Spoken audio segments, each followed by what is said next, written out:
In a world increasingly defined by shifting alliances and unpredictable leaders, two countries with long, complex histories of both cooperation and competition are finding themselves drawn closer together. Welcome viewers to my channel. Please subscribe, like my video and turn on notifications so you don't miss our next update. This week, in the heart of Mexico City, Canadian Prime Minister Mark Carney and Mexican President Claudia Sheinbaum stood shoulder to shoulder, vowing to strengthen ties in the face of mounting economic and political pressure from their most powerful neighbor, the United States. For both leaders, the summit was about more than the ceremonial optics of handshakes and gift exchanges.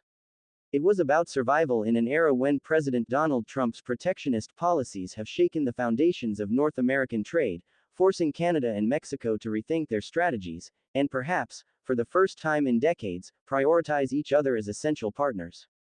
Carney's arrival in Mexico City marked his first official visit as Prime Minister, and with it came an opportunity to reset relations.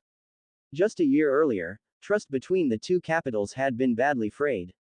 During tense tariff negotiations with Washington, Canadian officials were accused of trying to carve out a separate bilateral deal with the U.S., sidelining Mexico in the process.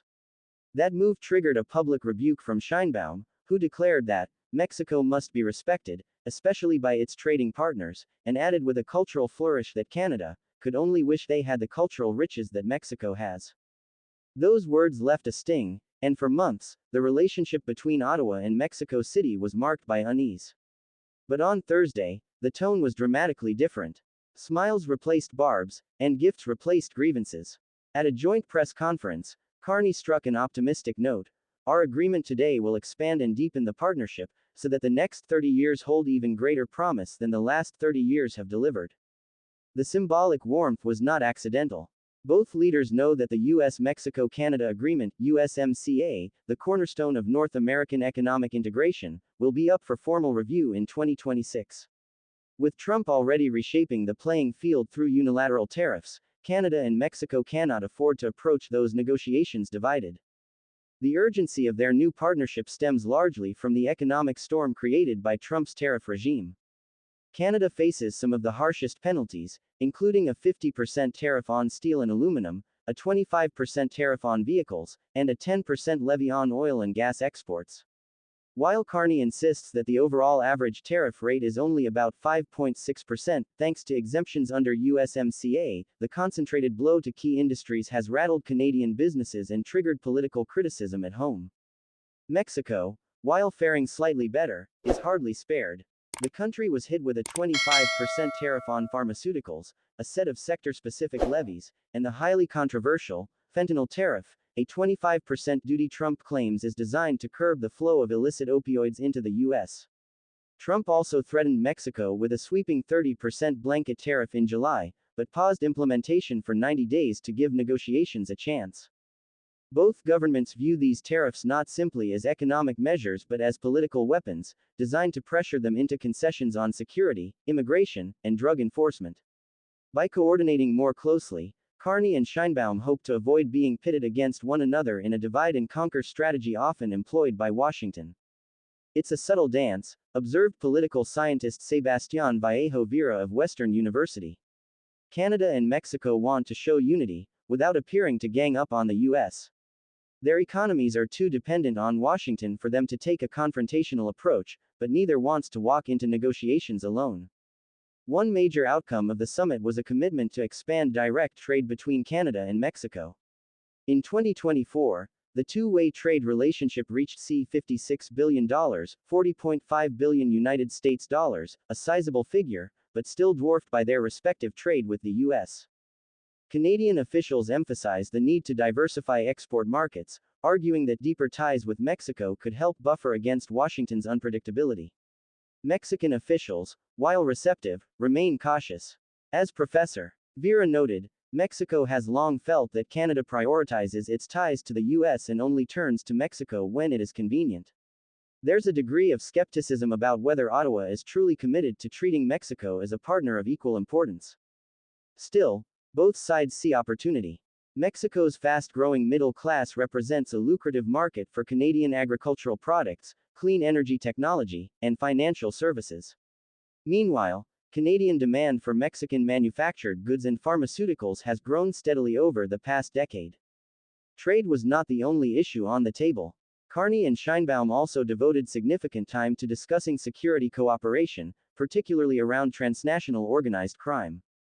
Trump has repeatedly justified tariffs by linking them to drug trafficking and border insecurity. For Mexico, the fentanyl crisis is a particularly sensitive issue. While Sheinbaum has insisted that Mexico is working hard to combat illegal production and trafficking, Trump's administration continues to frame the country as a source of America's drug epidemic.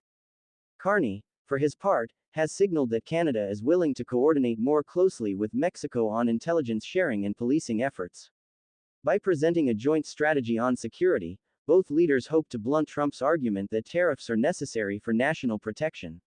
While both leaders presented a united front in Mexico City, they face very different political realities at home. Mark Carney is under growing domestic pressure in Canada. Critics accuse him of giving away too much in talks with Trump by suspending retaliatory tariffs without securing meaningful relief in return. The heavy tariffs on steel and vehicles have left Canadian manufacturers struggling, and opposition parties have seized on the issue as evidence of weak leadership. Claudia Sheinbaum, in contrast, has adopted a more cautious and pragmatic approach with Washington, carefully avoiding direct confrontation. At home, she enjoys relatively stable political support, buoyed by Mexico's stronger than expected economic performance in 2025, particularly in export sectors less affected by tariffs. Their differing positions may explain the dynamics of the summit, Carney pushing aggressively for deeper trade ties, while Sheinbaum seeks to manage expectations and avoid overcommitting. The shadow looming over all of this is the 2026 USMCA review.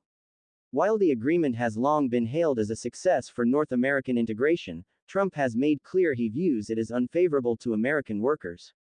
Washington is already collecting feedback from domestic industries, many of which are lobbying for stricter protections.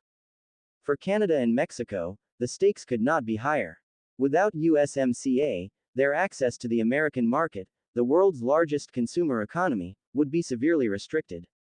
Yet both countries are also increasingly aware that relying too heavily on Washington leaves them vulnerable to political whims. In that sense, the Carney-Sheinbaum summit was as much about the future as the present. By strengthening bilateral ties now, they hope to enter 2026 from a position of greater unity and leverage. Ultimately, the meeting between Carney and Sheinbaum highlights the fragile balance of power within North America. For decades, the region's economic framework has been dominated by the United States, with Canada and Mexico often competing for Washington's favor. But Trump's disruptive trade policies have changed the equation. Instead of competing, Canada and Mexico now find themselves with a shared interest in cooperation, not to replace their relationship with the US, but to make it more sustainable and less one-sided. As Professor Vera put it, these are unprecedented times. Canada and Mexico are being forced to redefine their relationship, not because they want to, but because they have no choice. If they don't, Trump will play them against each other, and they both lose. For now, the smiles, handshakes, and warm words in Mexico City signal a new chapter. But the true test will come in the months ahead, when Washington decides whether unity between its two closest neighbors is enough to counterbalance a president determined to rewrite the rules of